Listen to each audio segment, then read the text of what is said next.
Sean Oakley and Leslie Lowe, with content connecting our community.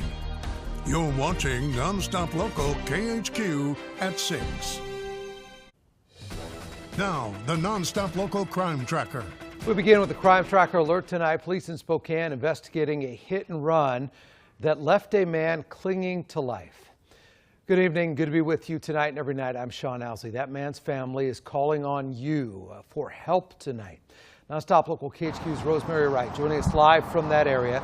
Good evening, Rosemary. You were at the hospital today. You spoke with the family. What did they tell you? Sean, it was here on Division and Everett that Justin Labrie was found badly injured Monday night. Now his family says he may not survive. They gave him a 10% chance to live.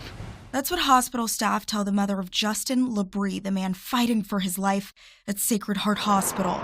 Spokane Police Department tells me Major Crimes is investigating this as a hit and run they believe took place sometime before 10 p.m. Monday night. I just hope someone is willing to just accept what they did. It's not fair to leave anyone on the road like roadkill. That's one of Justin's sons. Their family says they dropped everything when they heard Labrie had been found in the road, fearing he may not live long. My son is fighting for his life.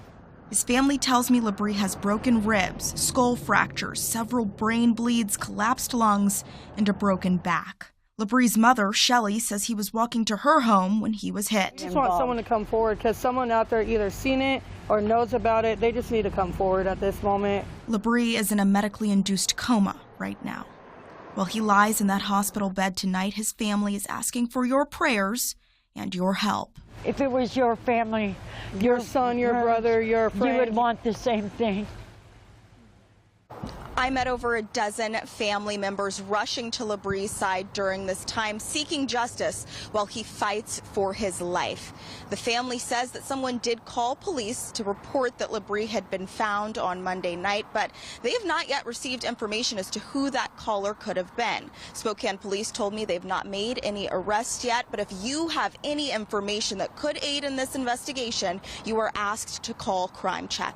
Live in Spokane, Rosemary Wright, NonStop Local.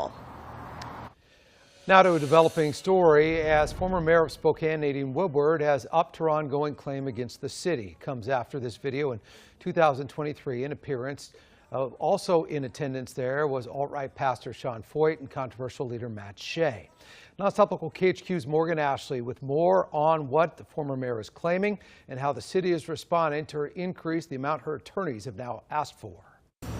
Nadine Woodward has elevated her lawsuit against the city, more specifically Spokane City Council, saying they violated her right to free speech. She's increased her damages from $1.4 million to $10 million in a new filing, and this goes back to a resolution in 2023 issued by City Council, where they denounced her appearance at a Let Us Worship concert shortly after the Gray and Oregon Road fires. That she would not ever fear man, but she would only fear God. Council's resolution came because they believed her appearance alongside two controversial figures showed, quote, malice, bad judgment, and poor leadership. Pastor Sean Foyt prayed during that service a, quote, fire would consume Spokane as thousands were forced from their homes for those historic fires. We spoke with Woodward after the video surfaced, and she told us she didn't know that Foyt or Shea would be at this event, and she did not endorse their ideologies. Since then, Woodward filed her lawsuit on free speech and says this decision by council has interfered with her mayoral election against Lisa Brown. She says the decisions caused substantial damage and injury that's ongoing. City of Spokane told us they have no comment at this time. In studio, I'm Morgan Ashley. Both Shea and Foyt also filed claims against the city of Spokane. Foyt's was dismissed in September of 25 when a Superior Court judge ruled council's resolution did not burden his religious practices or free speech. And we can tell you that when I sat down after that event with former Mayor Nadine Woodward, she told me point blank she had no idea either would be on that stage with her. Take a look at this live camera out of Coeur d'Alene, high above McEwen Park, an osprey in nest. Live pictures for you.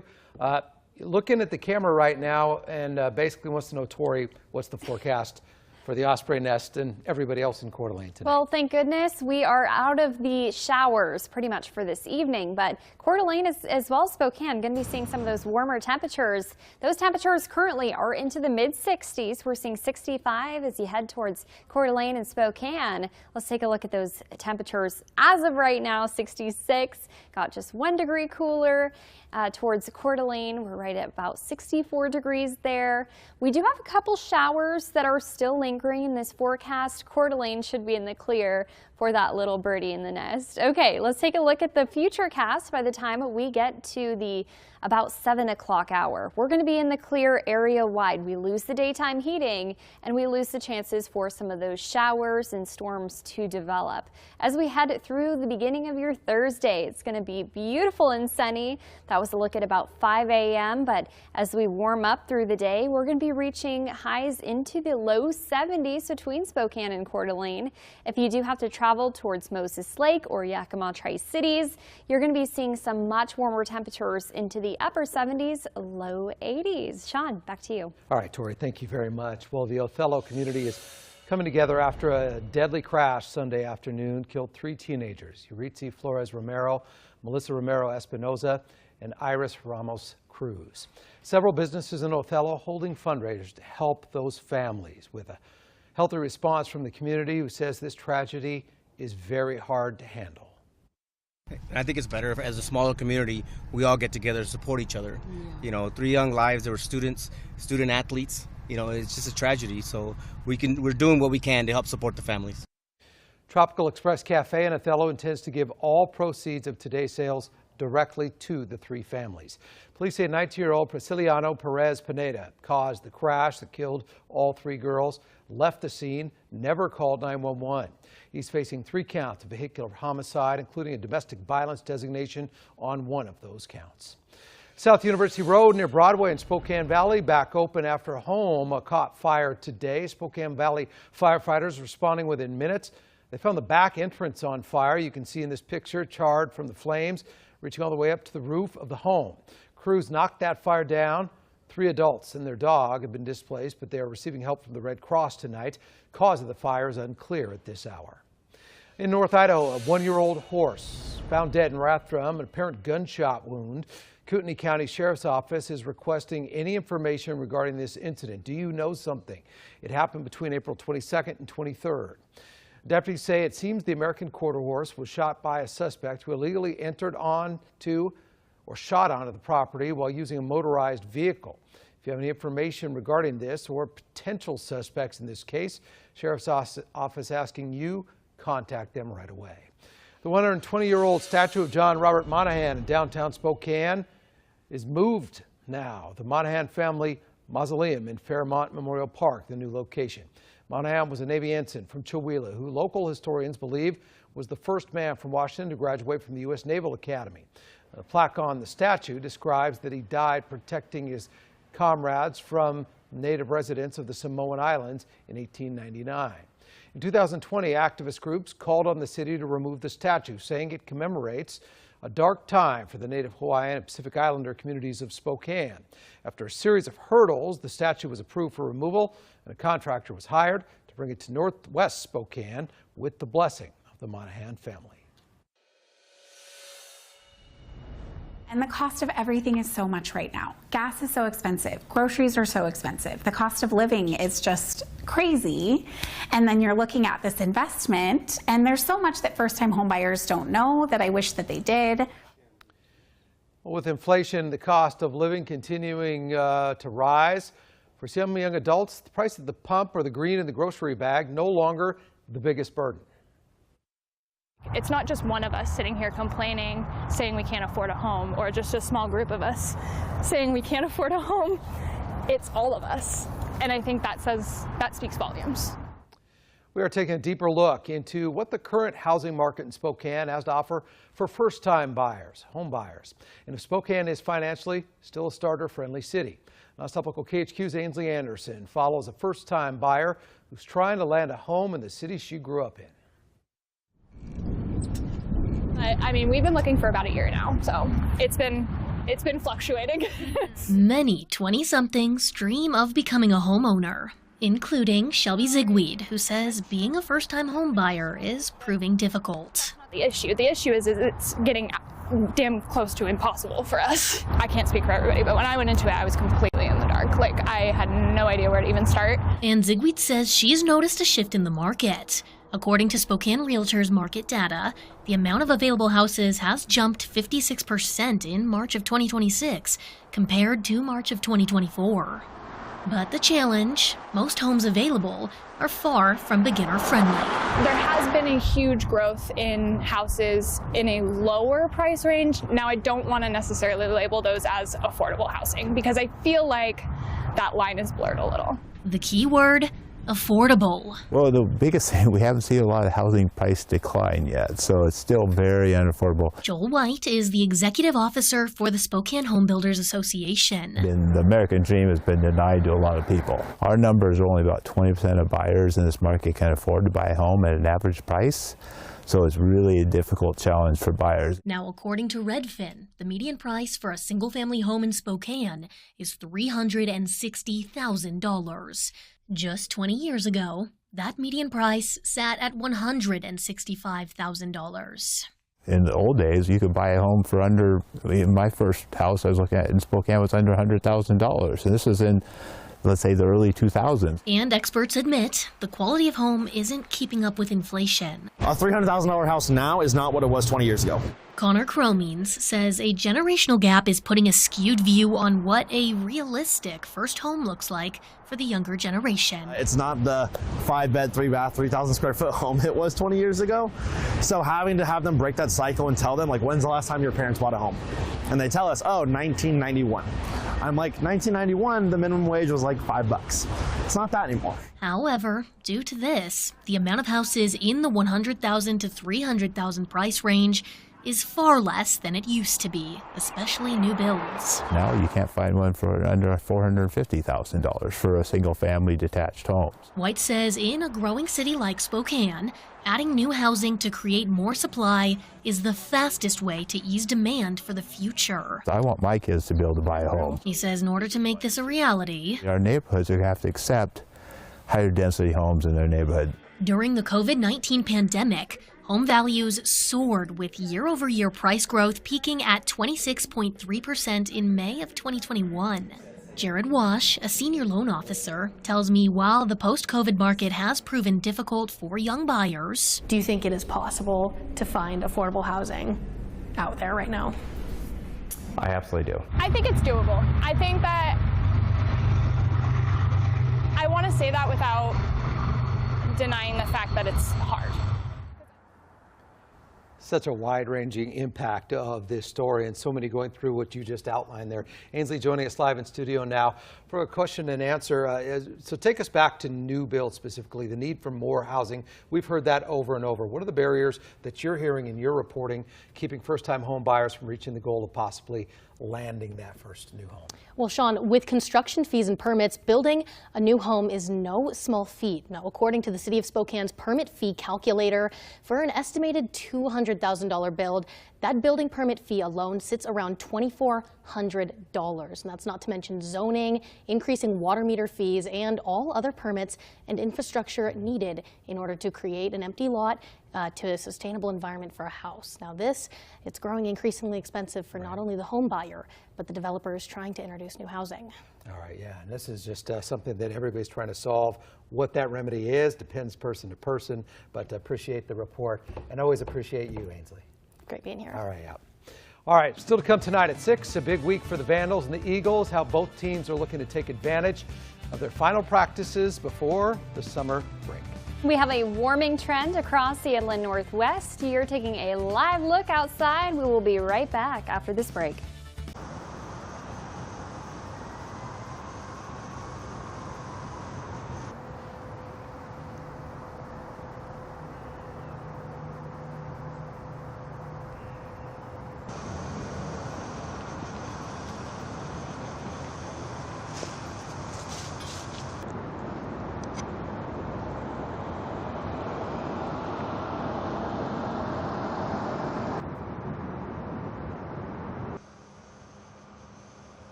Spokane County Parks opening 3 new artificial turf soccer fields at Plants Ferry Sports Complex. The explosion of youth sports here in our region makes it incredibly challenging for teams to access fields. We're told that using artificial fields will allow for a longer season, giving more people a chance to compete. And the design will make the facility marketable to host large tournaments. Sports tourism is a big deal here. It creates a lot of jobs. When you have facilities like this that are this beautiful, people are going to want to utilize this. People are going to want to hold tournaments here.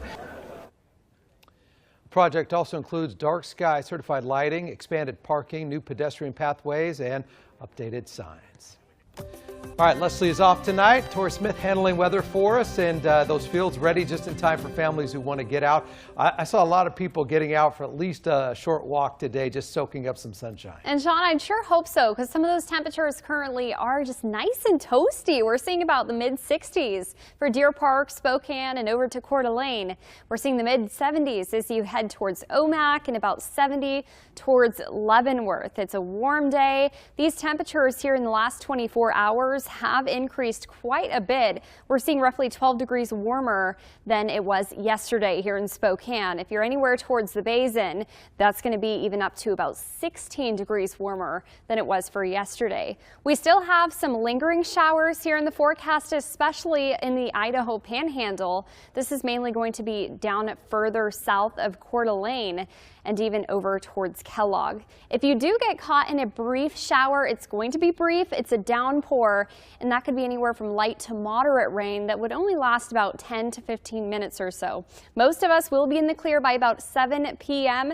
It'll make for a beautiful stargazing night here in the inland northwest, and we've got a clear day as we head through your Thursday. Right around noon, you can see some of those cumulus clouds start to develop. That's those beautiful popcorn fluffy clouds clouds, and they'll make for a beautiful sunset for Thursday. So definitely make sure to send us your pictures from that. Lows tonight are going to be into the mid-40s. Dayton 44 degrees, 40 towards Pullman and 44 towards LC Valley. We have some warmer temperatures on the way through your Friday. There's weak high pressure ridging going on. That's going to be what you see on the light blue, and this is kind of a version of what it looks like in the upper levels of our atmosphere. As we head off towards the coast, heading into this weekend, the Canadian coast has strong high pressure that'll bring us some warmer temperatures by the time we get to Saturday and Sunday. So this is helping us just in time for Bloomsday to have a beautiful weekend ahead. This low pressure going to be shifting off towards the east, and that'll continue to track eastward rather than to the north. If that did track north, that would mean we'd see a couple isolated showers and some cooler temperatures, but that's not in store for us anymore. We're expecting highs to be into the 70s tomorrow, 71 for Post Falls, Coeur d'Alene, Spokane, and about 69 degrees as we head towards Pullman, mid-70s as we get towards Libby and even over towards Colville and even closer towards Omak. So it's going to be a warm day tomorrow. That is just the start of a warming trend here in the inland northwest. Most of us going to be topping out into the 80s by the time we get to your Sunday. It is going to be a warm weekend ahead, and that brings us to Bloomsday, high of 79 degrees, mostly sunny skies. Low is going to be 50 degrees right around 6 a.m. when most of you are waking up for that run. Okay, here's a look at your 7-day forecast. 81 by Monday in Spokane, 80 degrees by Monday in Coeur d'Alene. We'll be back after this break. See you then.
Live from the Northern Quest Sports Studio.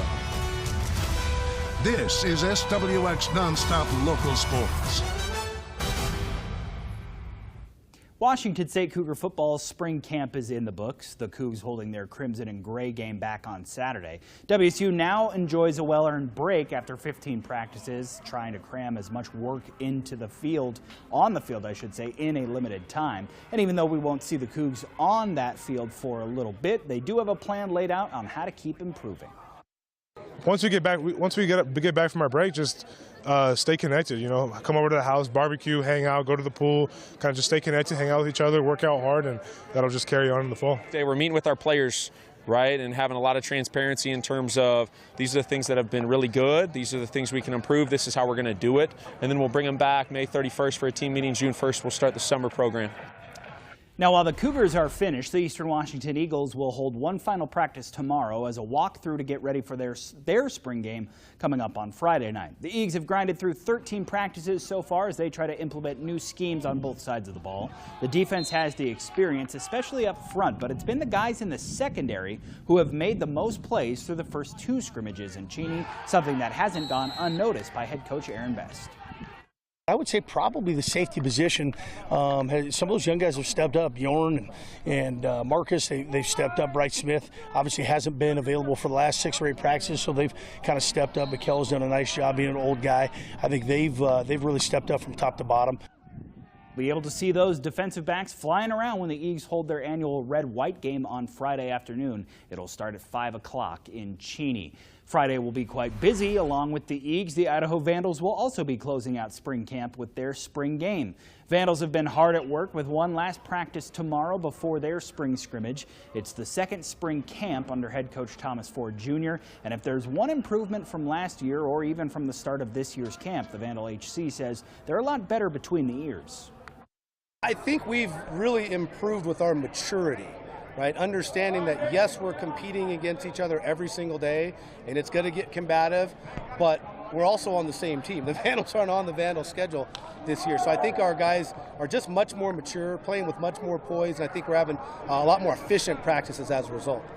Friday night at 6 in the Kibbe Dome and the Vandals spring game, Team Black versus Team Gold, and fans are welcome to attend as spring football comes to a close. And Sean, today ESPN reporting that the NCAA has initiated the final steps towards expanding the men's and women's college basketball tournaments from 64 teams where they are right now to 76 teams. There's still some steps that need to be finalized, but it's looking like March Madness 2027 could be expanded into that new 76 team format. I don't know. It was a perfect tournament. It was perfect. To me. Don't mess with it. Why are they messing with it? But more games, more money. More games on that Tuesday. I should say it was 68 teams expanded to 76, and they're going to be playing a lot more of those. You know, we come to know it as the first four. I don't know what they're going to call it now. It's going to essentially be a whole new round onto the tournament. Yeah. All right. Well, we'll have to see how that unfolds. All right. Good to see you, Austin. Good to see you, too. Here's what we're working on for the 6:30, our 360 coverage. NonStop Local anchor Corey Howard sitting down with the founder of Bloomsday, an in-depth interview where he shares how the race had very humble beginnings before it grew to the Spokane staple that it is today as we celebrate this Sunday the 50th running of Bloomsday. NonStop Local 6:30 starts in 60 seconds.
Sean Osley with in-depth 360 coverage of content connecting our community. This is NonStop Local KHQ at 6:30. And we are now just 3 days, 13 hours, 59 minutes and change from the 50th running, believe it or not, of Bloomsday. The result of one small original idea that has blossomed into a major part of Spokane's storied history. Welcome to NonStop Local at 6:30. I'm Sean Owsley. Good to be with you tonight. Tonight we are modifying our format to give more time to focus on the 50th running of Bloomsday, and we go right to Corey Howard, who sat down for an in-depth conversation with a man who started the race all those years ago. This is the story of Don Cardon and the story of Bloomsday.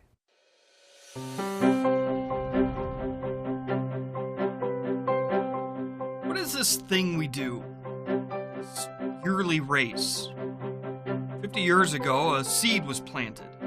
Every footstep, every ascent, every mile since has blossomed to a passage. A signal of springtime in Spokane.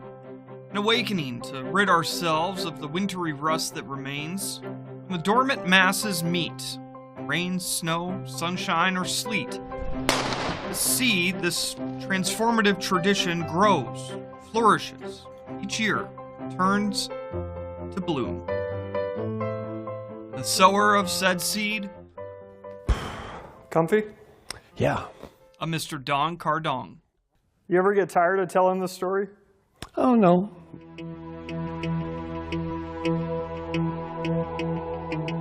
We had no idea, how many people would show up. It was an idea that came after a visit to Atlanta for the Peachtree Run. They had all the elements of, what Bloomsday would become.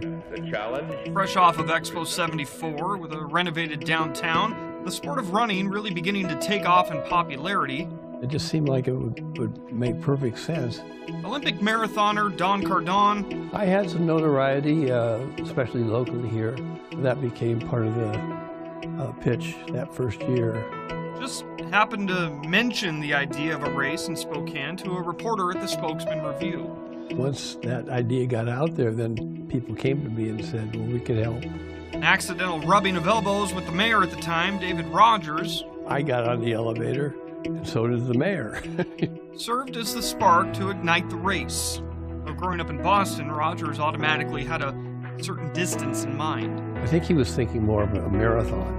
Don wanted something that was more attainable. I was looking for something that was between, 6 and 9 miles.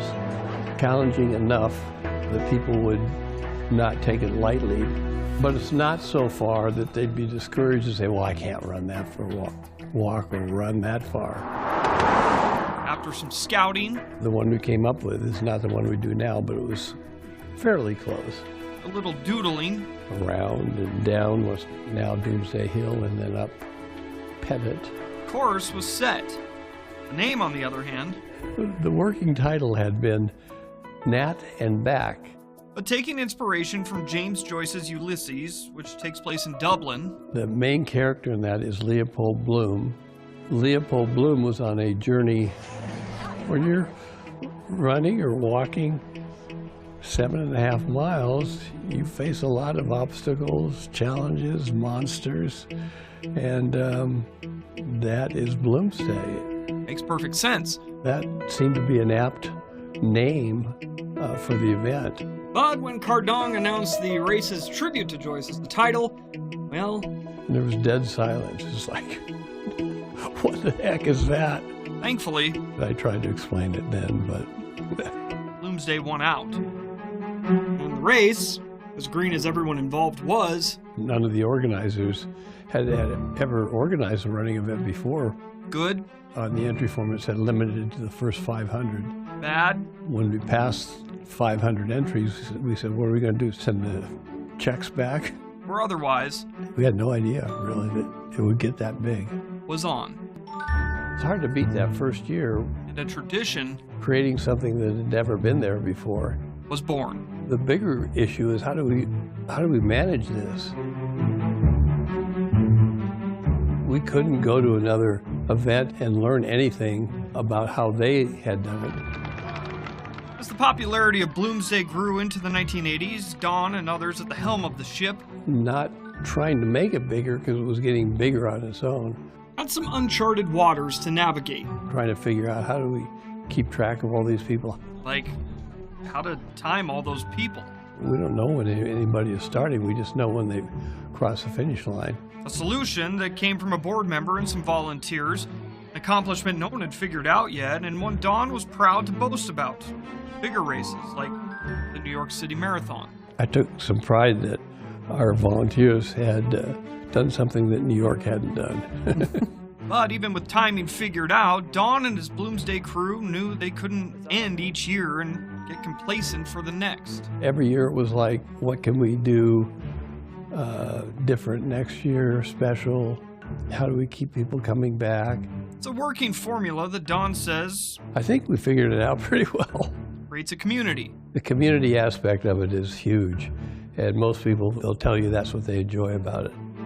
Creates suspense in This is it, the symbol of achievement. Shirts. We weren't going to show the finisher t-shirt until people got to the finish line. Throw in some stunning scenery along a challenging course. When you're around 4.5 miles and you come down the hill as you head to the bridge, and you can look up and see all the people heading up Doomsday Hill, that's a really cool sight. And well, people will keep coming back. Even though at the same time I'm worried about how am I going to get to the top of that sucker. And while tens of thousands of people return year after year, there are a couple dozen special runners. We have a little bit of a get-together every year. Including Don. First Sunday in May is on all of their, tip of their tongues or whatever. Who have returned every year. Perennials. Though Don admits these days, every year there are a couple that don't return. Their numbers, it gets hard to continue. Are dwindling. I suspect there are more people for the perennials this year who are kind of thinking, that's going to be my last one. It probably won't be there for 51. But the overall passion and spirit for Bloomsday still runs strong. I didn't spend a lot of time just thinking about how long this would go on for. Now I kind of do. Now I kind of wonder, is this going to be going on 100 years from now? In high school, Don Cardon's basketball coach suggested maybe he should try out for cross country. I think he was indifferent about my basketball future, but lucky for us, it worked out really well. Yeah. His life dedicated to the sport he loves has given us this, Bloomsday. These days, over time, I start to slip back. You'll find Don near the back of the starting line. I'm mostly just concerned, am I going to be in good enough shape to do this? Talking with runners and walkers and stroller pushers, still in awe, 50 years going, that they're still running with the star. More people than ever, I think, are kind of saying hello to me. But from the back of the pack, he's able to look at what he's created. It does feel good. A legacy? I don't know what I think about that. You could call it that. Don won't, but you could. I don't see it as, look what I did. Look at what everybody did. Look at what the community pulled together here. And isn't that totally, totally cool? It truly is. While he won't take all of the credit, sometimes people, without explaining it, just sort of say, thank you, Don, for Bloomsday. On behalf of Spokane, thank you, Don. Thank you for this little seed you planted 50 years ago. I accept that thanks on behalf of 5,000 volunteers. We'll keep it going. In Spokane. Are you tired of telling me that? No. Corey Howard. You probably want your mic back, don't you? NonStop Local KHQ. Oh, what a great conversation and legacy. I've known Don for many years. Always just a great ambassador for the race that started so many years ago. I cannot believe we are running the 50th race. So you can watch Corey's full 50-minute interview with Don Cardon right now on our YouTube channel. And you still have time to join this iconic and timeless tradition. Registration still open on the Bloomsday website. But if you can't make it to the race, you can join Leslie, Dennis, myself, our entire crew, all on the course. Our coverage. Now, a lot of you ask on Bloomsday morning, so I'm going to tell you right now how to set it up. We will be on KHQ from 7 to 8 in the morning. will be 7 to 10 on SWX and streaming through our website, so you can see all that Bloomsday has to offer, and it's so much. It's one of my favorite times of year, one of my favorite events. Haven't run it in many years. Might try again sometime. Much more to come tonight here on the 6:30. The Federal Reserve holding interest rates steady. What could be expected as a new leader of the central bank will be appointed as Jerome Powell steps down. Plus, in our One Good Thing, the West Plains Crisis Response Team made a special visit to Eastern Washington University today. We'll have that story and the why coming up. And we are talking about warmer temperatures across the inland Northwest, with temperatures even into the 80s by the time we get to the Bloomsday. We'll be right back after the break for more news and weather. Also straight ahead, details from a SWAT standoff Tuesday in Stevens County, the identity of the suspect, his cause of death from the coroner's office, and what investigators say led up to this incident.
Big Six headlines tonight. Stevens County Coroner's Office now identifying the man who shot a deputy in a standoff on Tuesday morning. 66-year-old Jim Jordan of Stevens County was found inside home. The coroner says it's a self-inflicted gunshot wound to the head that killed him. In that SWAT standoff, a deputy was injured after being shot twice, once in the chest, once in the shoulder. He was taken to the hospital, went through surgery, is in stable condition, expected to make a full recovery. We're learning more background on this case from court documents. Those who lived in the home had filed no contact orders against Jordan over alleged incidents of domestic violence. In March of 2026, this year, Jordan was accused of unlawful imprisonment, assault in the third degree, and threats to kill. Victim says he zip-tied him, made threatening statements while holding a gun. The victim was able to kick him in a knee where he had a knee replacement and then ran to safety. He was released from custody ahead of a scheduled trial in May on certain conditions, which he violated by entering that home. On Tuesday, the victim received a notification of someone breaking into their house, did not realize it was Jordan, but did alert police. Police say they responded to the call where they were fired upon when they tried to enter the residence. The name of the deputy who was injured so far has not been made public. A man convicted of kidnapping two 8-year-old girls, murdering a 15-year-old girl, did not show up for a second chance to address the parole board that could grant him parole. It is the right of R.B. Williams not to participate in the hearings, and now the board will release their decision within 30 days. The victims he kidnapped, as well as the family of murder victim Linda Straight, pleaded with the board to keep Williams in custody, saying he is still a risk to young girls in our community. And you can listen to background details on this, our full Cold Case podcast episode on these proceedings. Hear more from those impacted so deeply and prolonged by the crimes of R.B. Williams. It's available on YouTube or wherever you get your podcasts. Anyway, thank you very much, everyone. I won't see you next time. Federal Reserve held interest rates steady today as Fed Reserve Chair Jerome Powell held his final news conference as the leader of the central bank. Powell announced the benchmark rate will remain between 3.5 and 3.75%. He says inflation is still running above the Fed's 2% target with slower hiring and strong unemployment. President Trump nominated Powell to the post in 2018. He recently nominated former Fed Governor Kevin Warsh to replace Powell. When speaking to the Senate Banking Committee last month, he asserted he would keep the Fed Reserve as independent as possible from the political sphere. The president never asked me to predetermine, commit, fix, decide on any interest rate decision in any of our discussions, nor would I ever agree to do so. I was honored. Banking Committee advanced Warsh's nomination to the full Senate this morning. A full vote is expected later this week. Across America tonight, Supreme Court has thrown out a Louisiana congressional map that added a second majority black district in the state. The court called that map an unconstitutional gerrymander.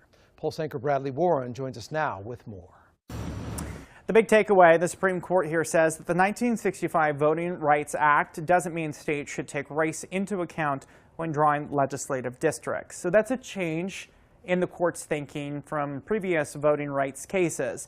And this is precedent that could impact battles over partisan gerrymandering across multiple states. The map was drawn in early 2024, and it added a second black and Democratic lawmaker to Louisiana's Republican majority delegation.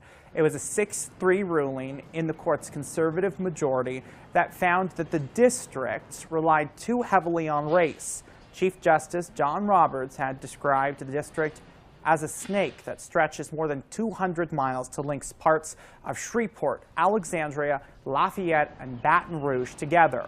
House Speaker Mike Johnson, who's from Louisiana, said that this was obviously the right result. They determined that the last map that was drawn for Louisiana was done unconstitutionally, and we've been saying that consistently from the beginning. That was the obvious result. So we'll see what effect it has. The Reverend Al Sharpton, the president of the National Action Network, called the decision a bullet in the heart of the voting rights movement, with Wednesday's decision by the High Court not yet being clear as to what will happen to the map so late in the election cycle. Of course, we do know military and overseas ballots have already been sent out based off the old map.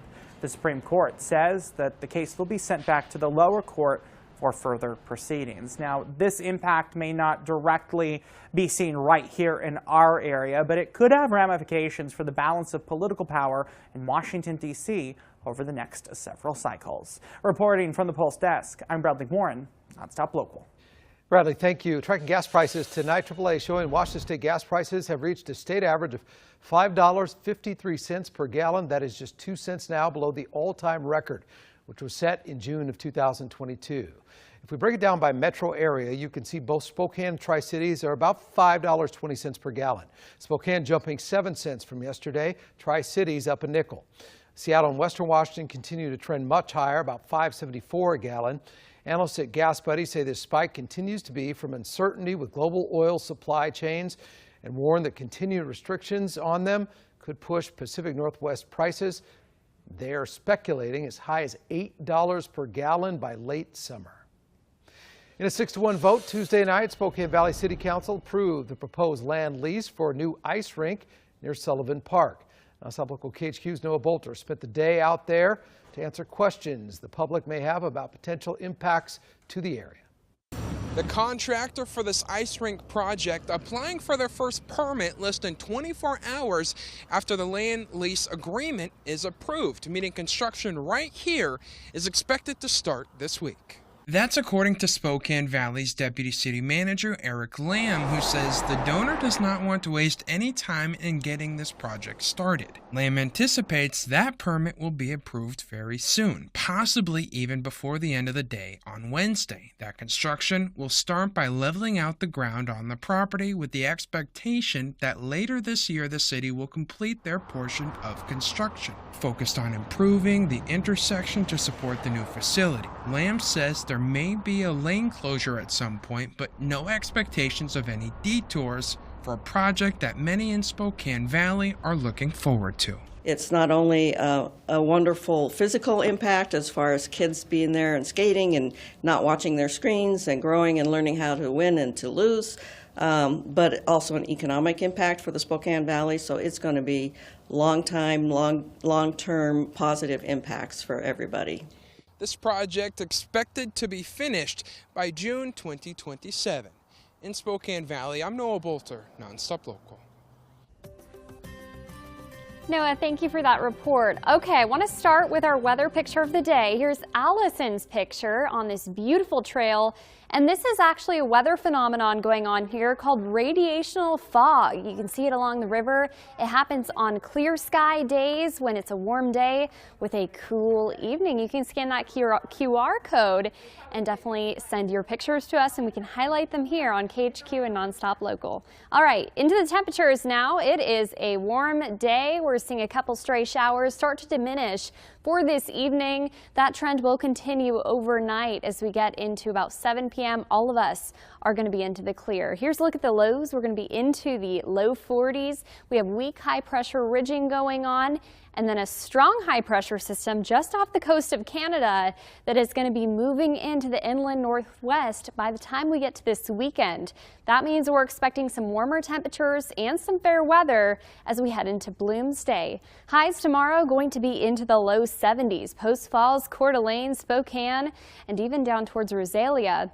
A beautiful day expected. As we head towards Colfax, 72 for your high, 73 up north for Libby, and about 76 for Colville. This warming trend will continue all the way through the weekend, most of us sitting close to the 80-degree mark by the time we get to Sunday, which remember, that is Bloomsday. We're expecting a high here in Spokane of 79 degrees, mostly sunny skies. Record was set back in 1977 at 81 degrees for a record high Bloomsday. So that's a little fun fact for you. By the time we get to Monday, temperatures are much warmer. First 80-degree day of the season is expected for the early start to the work week. We'll be right back with more KHQ after the break.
We always finish with one good thing, and it is local. Students got a special visit from the West Plains Crisis Response Team, a collaboration between the Cheney and Airway Heights Police Departments. The team visited Eastern Washington University to talk about crisis response with counseling students studying for their master's degree.